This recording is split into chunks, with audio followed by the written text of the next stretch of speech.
From yogis of ancient times to popular movies like Interstellar, there have been stories and some seemingly real instances about time travel. Is time travel really possible? If yes, how can I make myself capable of time travel?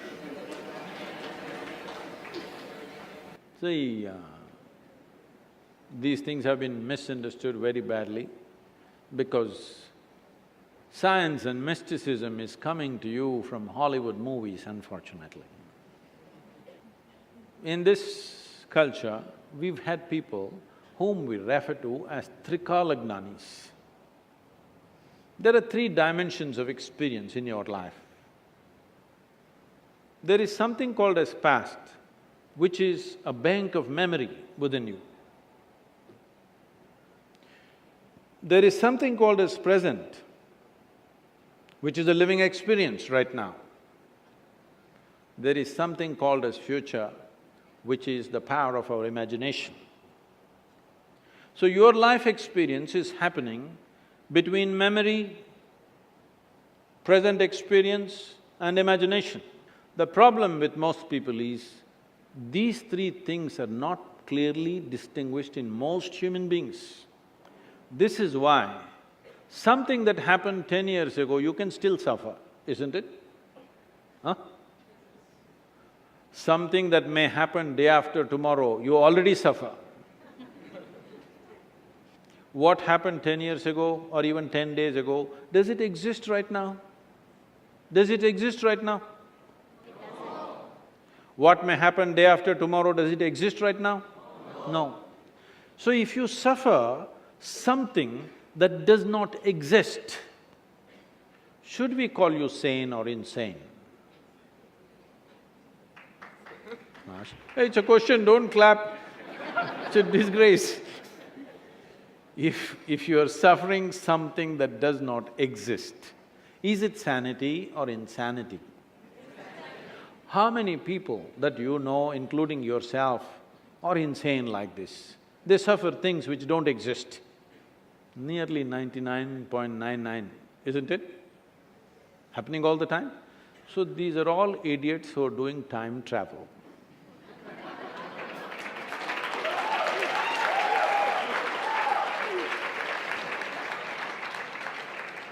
Time, in the yogic sciences, modern physics always grapples with these two dimensions, time and space, or space and time, that's how they refer to it.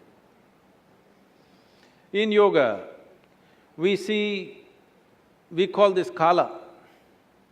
The word kala, even in Tamil, means time. But kala also means emptiness. Kala means darkness. Darkness means nothing is there, no light, no nothing, that is empty space. Kala means time. So we are using the same word for time and space. We just have a distinction called Kala and Mahakala. There is time which is caused by revolutions of physical dimensions of life. When I say revolutions of physical dimensions, everything that's physical is in a circular moment. Whether it's an atom or it's a whole cosmos, everything is in circular moment. The planets, the universes, everything. Everything that's physical essentially is in circular moment. So this is kala, the time that you know because of rotation of physical objects. If the planet spins once, we call it a day. If the moon goes around, we call it a month. If the planet goes around the sun, we call it a year. This is the only way you know time. So time that you know is only by cycles. There is a time which is beyond physical nature, which is not because of circular motion of physical objects. This we call as Mahakala. Mahakala includes the space also. Generally in modern physics, the general understanding is, because there is space, because there is distance, there is time. If you want to travel from point A to point B, you need time. But in the yogic sciences, from our experience, we see it like this: because there is time, there is a possibility of space. It's very beautifully put by Yogi, over 15,000 years ago.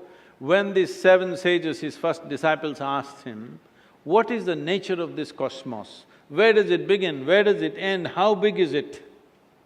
He laughed and he said, your cosmos, I can pack it into your mustard seed. Very efficient packing, isn't it? He said, this entire cosmos, I can pack it into your mustard seed because it is only a consequence of time. The space and the distance is only a consequence of time. So we call people Trikalagnanis, and we also call people as Akalagnanis. That means timeless people, people who are timeless. Timeless means what? You're sitting here right now.